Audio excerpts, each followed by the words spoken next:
nice thing about Leave Your Sleep is it eliminated the fear. I think a lot of times children have a lot of fear when they come into a new setting or a new situation. You know, it's one thing to deliver to children in third grade words. It's another to have them make a connection to those words. And that's always our challenge as teachers, to make that connection between what they're reading and what they actually absorb.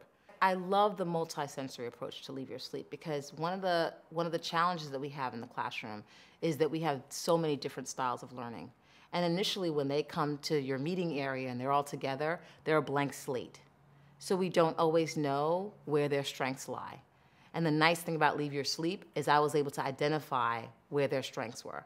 I had students who barely talked during class time that were singing boisterously at the concert, and it was shocking.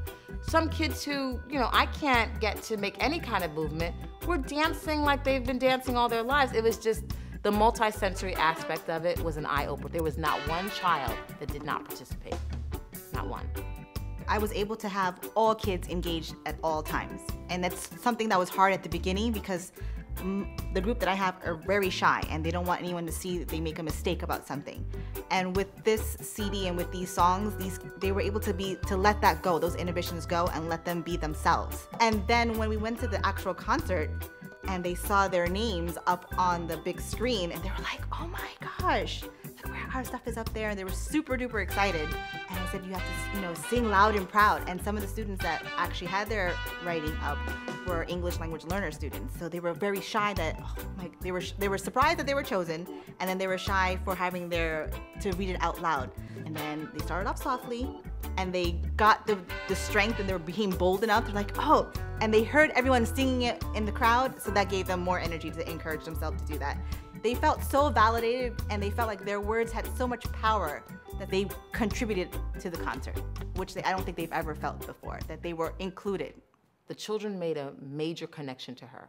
The idea that we read about her story and that she did this for her daughter was a big thing for them. And they asked me a lot of questions about, well, what kind of time does she spend with her daughter and what does she do? That was a huge interest for them.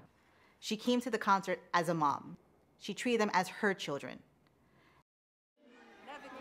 Never came back, it never came back to me. Never came back, never came back, it never came back to me.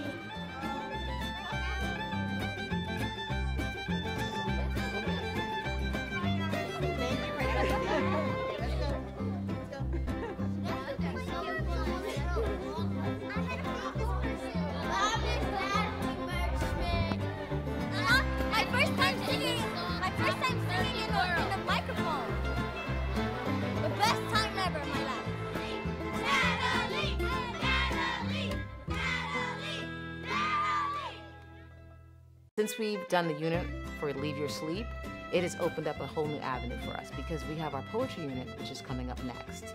And I think one of the things that we struggle with is how to jump into that poetry unit.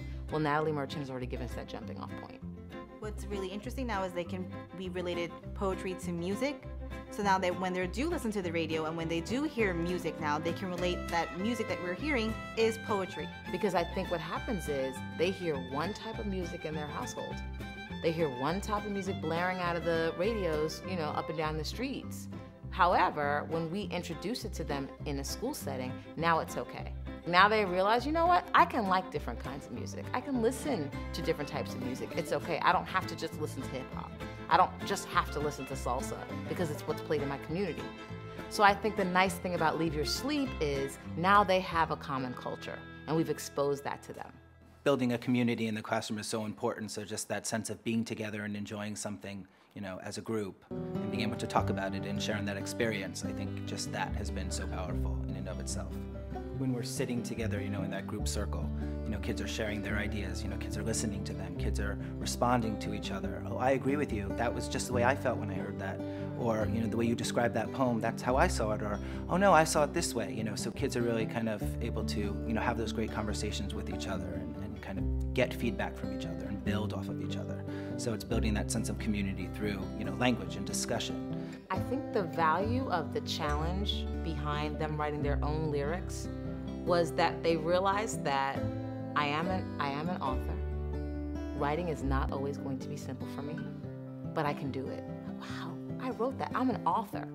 I am just like these poets that were famous. And I think they realized that a challenge leads to new understandings. And I think that was very helpful for them.